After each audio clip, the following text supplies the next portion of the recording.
is that standards will grow in the future, they will change, and they will not remain stationary or static.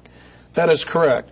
And as many of you may have seen over the last 2 to 3 years, many more applications now are coming onto the internet which require some of these types of standards to be implemented.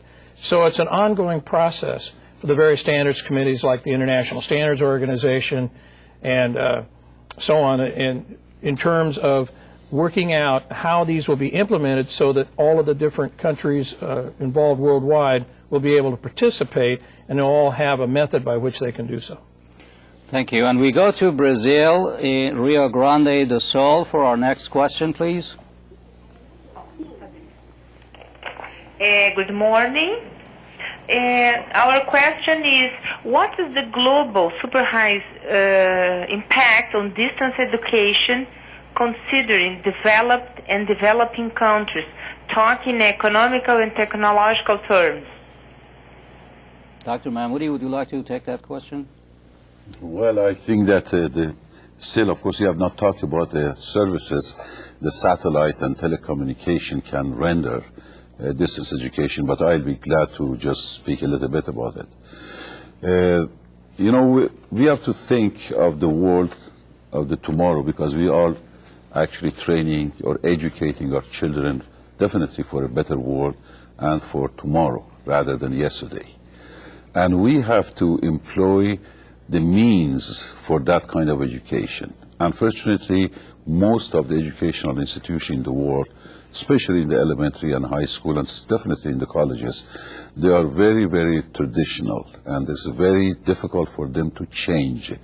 The delivery system is exactly what maybe 1,000 years ago, maybe 2,000 years ago, as far as you go back, that's a teacher standing in the front of a classroom, no matter what using, maybe you pictures or audio visual, but still there is a source of information, a person teaching a group of children or a group of adults.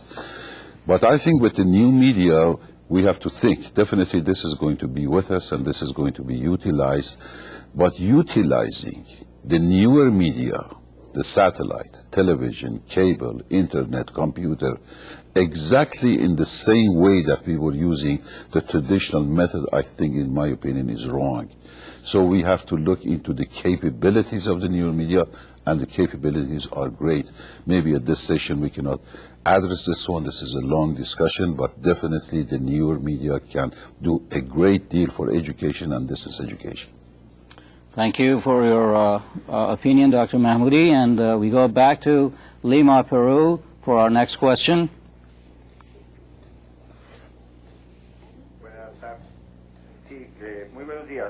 Good morning. From the National University of Engineering, Lima, Peru. We would like to ask you to explain to us what the tendency is about the use of encryption tools and intelligent cards, smart cards, as far as communications through internet.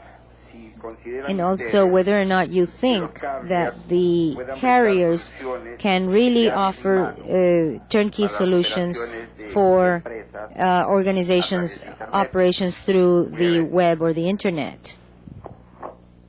Okay, intelligence tools for the internet. Yes. This is with the recent events over the last, there's been an increased awareness for the need to provide data protection and privacy on the internet. When folks put their credit cards or their personal identification or medical records on the net, they want to be assured that they're being protected.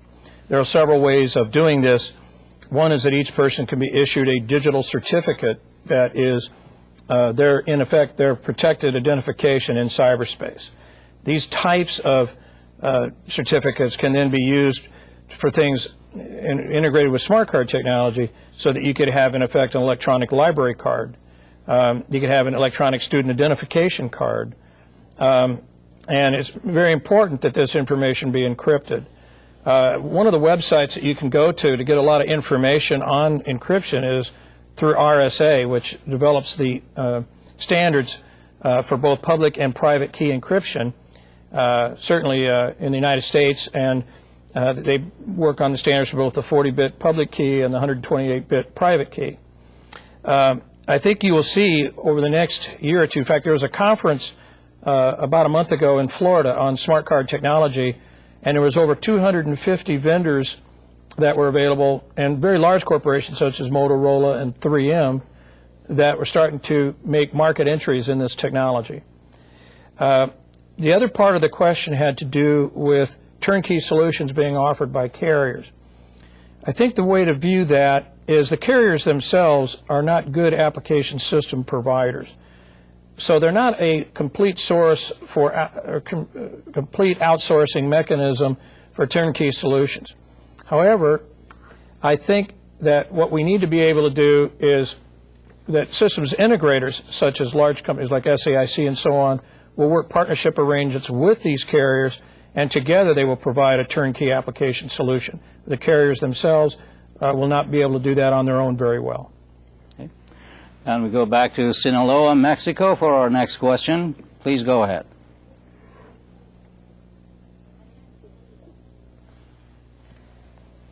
Buenos días. Good morning.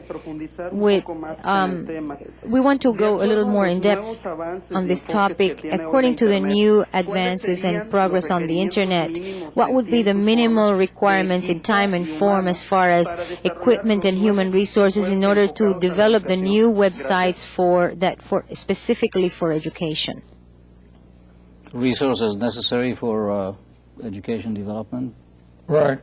I think that the way to look at that is to go back a little bit into the material that we presented in the area of you need your server, which runs you about $5,000 or up, which hosts your website, and that can also be used as a mechanism for delivering your continuous education material, and that's done through a process called video streaming.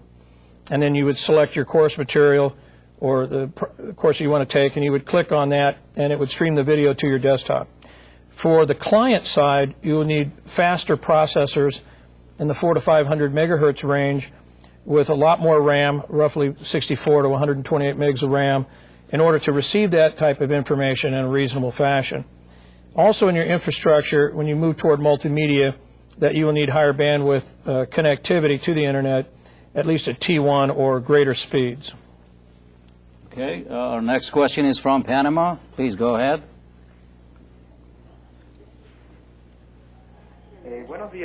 Good morning.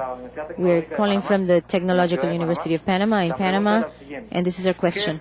What effects, cognitive effects, does it have on the users, the overload of information, and what solutions do you propose? Cognitive effect on users, overload? Dr. Mahmoudi? With all this knowledge. Okay, all right. I guess the question, as I understand it, is we're talking about information overload. That's a very good question. There is so much information out in cyberspace from just thousands and now millions of sources. I think one of the keys is the utilization of search engines, more advanced search engine type products. Some of you may be familiar with yahoo.com or altavista.com to provide ability to search on given topics. These are very robust search engines, but as we move forward into true multimedia space, that I think more advanced systems for providing a means for the users to very quickly get to the information that they need for their specific application. And the way to do that is to marry the search engine technology with expert systems, which in effect are like artificial intelligence type techniques, to really refine and improve the speed and the knowledge search provided by the Internet. It's a very, very challenging problem because as more and more sources become available online, these search engines will need to be refined. Okay, I believe our next question is from Mexico.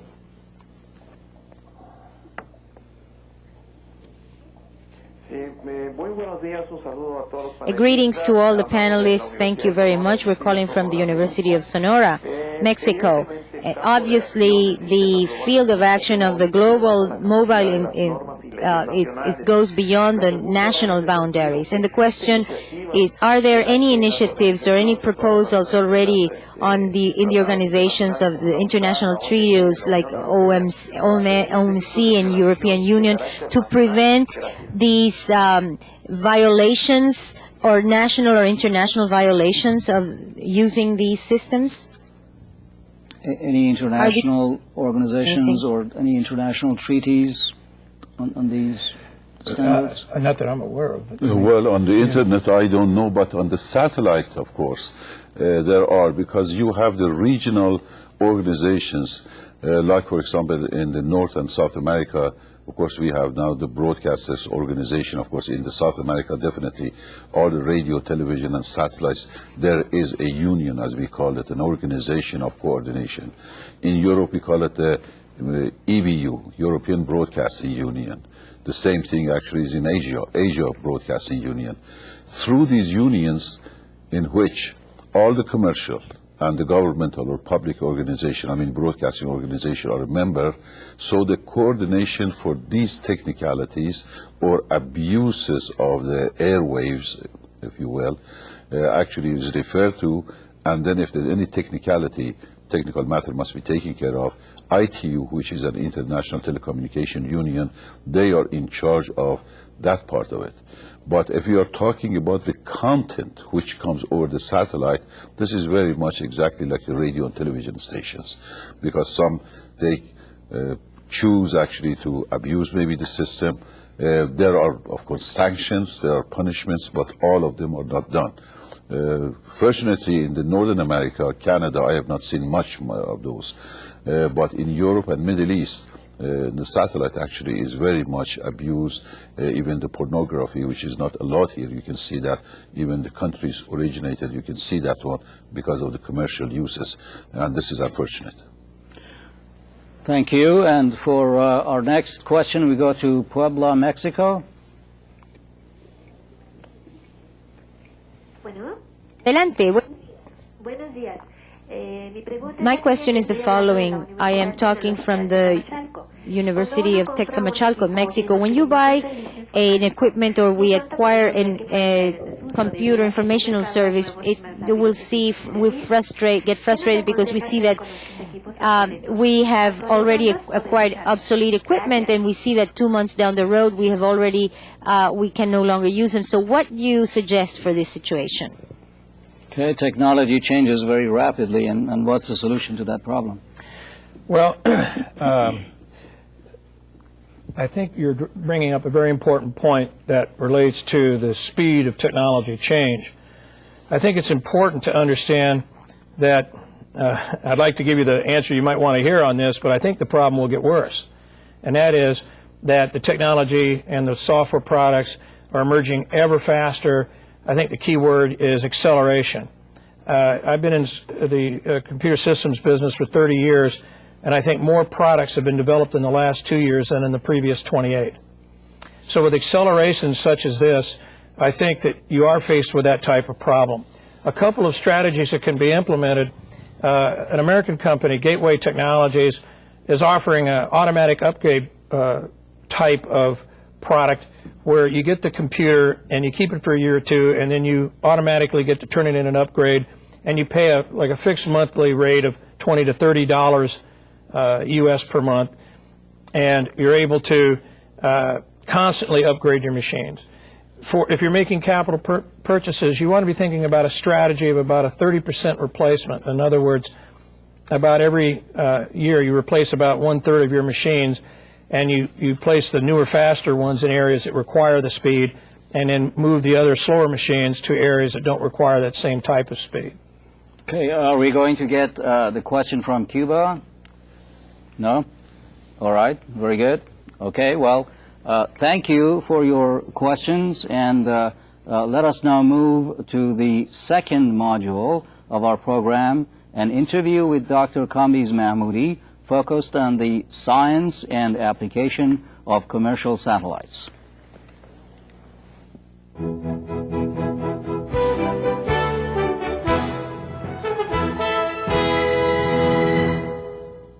How do the satellites work? They're somewhat remote in the space, and out of reach of ordinary experience. Could you give us a more detailed picture of how they are positioned, where they are positioned, and how do they work?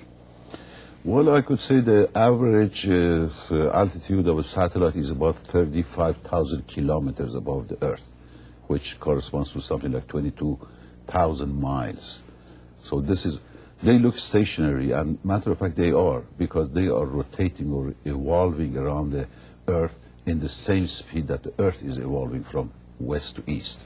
So this is, of course, I'm talking about the generation is working now. Maybe there would another program we can say the development of the satellite. The satellite signal is sent to a satellite from the Earth or from any place, like the studio. We call this uplink. It goes all the way to the satellite so many thousand kilometers or miles above the Earth. Inside the satellite, of course, we have a set of transponders, we call them. Let's call them like receiver transmitters, because they receive the signal and they retransmit that signal to another part of the world. And when it comes down, it comes to a device on the downlink side. When it comes down, it is received by a receiving antenna. And you have various kinds of receiving antennas. I'm talking about today. In the old days, you had a very huge dish, something like 17 to 20 meters, actually, the diameters.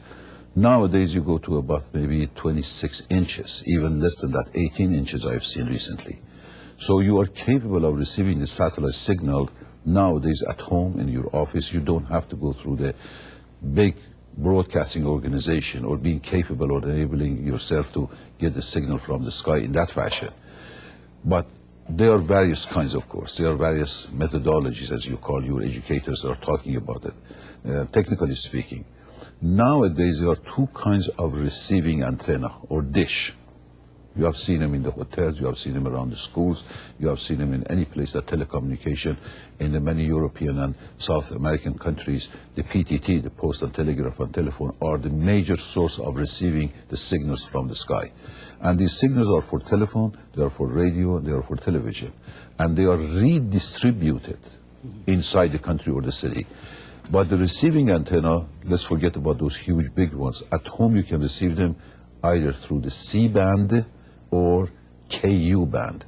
C-band actually was invented first. This is a larger dish. It is like maybe between 3 and 6 feet, or say 2 meters, 3 meters maximum in diameters. And you have seen them in every hotel, in every building. You might see it on the top of it, such a big dish.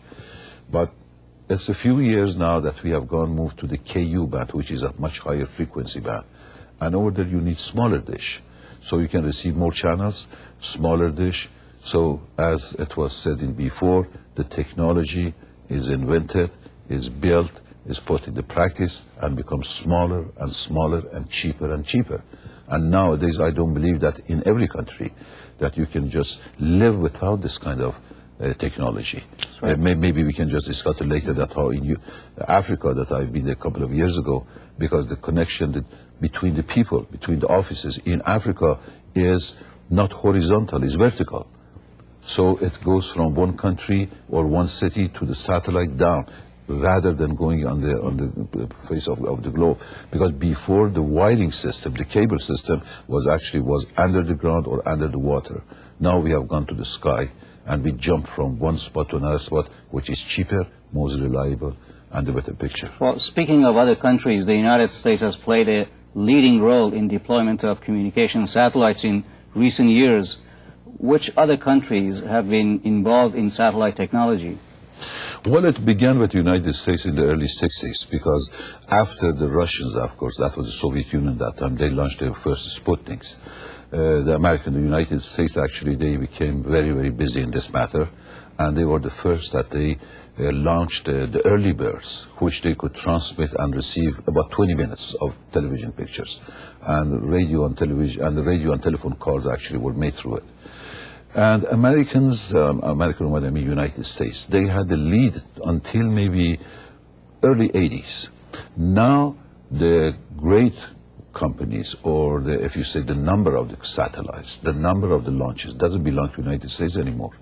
The European countries, actually, they are now in the front, and United States becomes maybe second, Then we go to the Russians, because Russians, the Soviet Unions, they had, and the Russians, they have the capability of launching satellite and utilizing them. The Japanese and also South Americans, they are doing it. Spain is very active in this matter.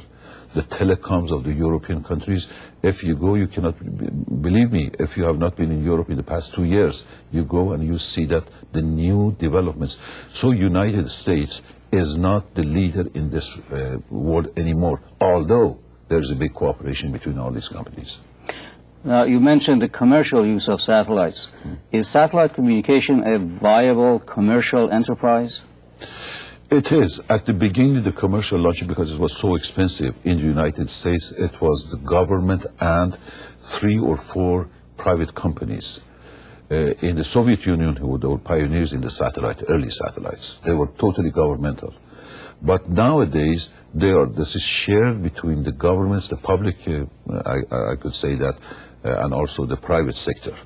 And in many areas, actually, the launching and the ownership of the satellites is totally private. And this is I think is going to stay here, it's going to live, because this is just the early ages. I think the 80s and the 90s, although we had satellites before, but the way we are utilizing satellite now for the business, especially for the internet, maybe we can go to that later on, that the internet would not be possible internationally without the satellite. Well, let's talk about that. Satellite technology is not new. It has been around for close to 40 years. How have technologies associated with the satellite evolved over time? Well, in many ways. The first group of satellites carrying audio and video, they had the capabilities of maximum, as I said, 20 minutes of broadcasting to the Earth or receiving signal from the Earth. The satellites, they were not that high that they are now launched, because they had the capability of the technology was not there. Now the satellites, they had, say, I explained briefly that how satellite works, because inside each satellite per se, there are several transponders. Each of these transponders works like a transmitting radio or television station. In the early ages, you had only one, but now you can have scores of transponders in each of these satellites. Then also we have the bandwidth, because we have the C-band, as we mentioned before, between, say, maybe 3 or 4 and 7 gigahertz. Now we are the KU, which actually goes from 9.7 to 17 gigahertz. This is give you much more power. The satellites could be much higher. Still, you get a better picture. The receiving dish is becoming very small now. The digital technology allows us to transmit more programs, audio and video, in a smaller spectrum. So the frequencies that we were occupied before with the early ages, actually you need a very large maybe frequency for the carrying the sound and the picture. But nowadays, the same wave band, if I may say that one, could be used for maybe 3 or 4 simultaneous audio and video transmitter. So in the launching actually the satellites, it is a very expensive, maybe one of the major expenses is the launching of the satellite, and that capability is not available everywhere. Only in the United States and the Europeans, of course, now, and the Soviets, to the best of my knowledge, and now the Russians. These 3 places are the sites for launching. Who are the main operators of satellite systems today? Is it only the advanced countries? Not necessarily. It started with them. But now you see, for example, Indonesia has a satellite of its own. India has satellites. South American countries, they are cooperating and they have that one. Of course, Europe, we mentioned that one. The Arab states, they have 3 satellites now. They call them Arab State 1, Arab State 2, and 3. Of course, they are launched by maybe American or by Europeans, but they are operated and owned totally by those countries. And if you want to go through the number of the satellites in the sky, which maybe 10 years ago they were only Americans, then of course the Europeans, Russians of course, but nowadays you have satellites, they were manufactured maybe by United States with the cooperation of Europeans or South Americans. The parts maybe came from Japan and China, even from Korea. but they own now by the commercial or the governments of these countries. Who are the users in those countries? What is the market for this technology? Well, the market, first of all, is the commercial radio, television. Of course, I'm talking about the broadcasting. Definitely telephone, pagers would not be almost impossible without satellite thinking. And then, of course, the universities and education. You're giving us a picture of a interrelated, complex, international technology. But businesses are inherently competitive. Is there any international cooperation in this area? Very much so. As I say, at the beginning, it was monopoly of the launching satellites, manufacturing satellites only by American companies. They are doing it now. But then came the cooperation between Europeans, Japanese, and United States for manufacturing and building the parts of the satellite, which is inside the satellite. Now, exactly like your telephone, your television, you look inside the television if you dare to open it, or if you want, if you know how to open it. You see the tube is from Japan, maybe the transistors are from Korea, the parts are from Europe, and the parts are from United States. So the same thing as in technology in a satellite is a cooperation between the commercial companies, and there is a great cooperation between the private sector especially, and there are some, of course, international treaties through United Nations, and like the FCC type in the United States. Every country, they have their telecommunication system. There are international conferences. So definitely there are both ways. On the governmental side and on the private sector, there is cooperation.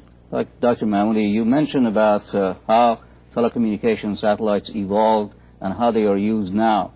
What is the future of satellite technology? Is this enterprise going to grow in the future, or will it be replaced by other technologies, newer technologies?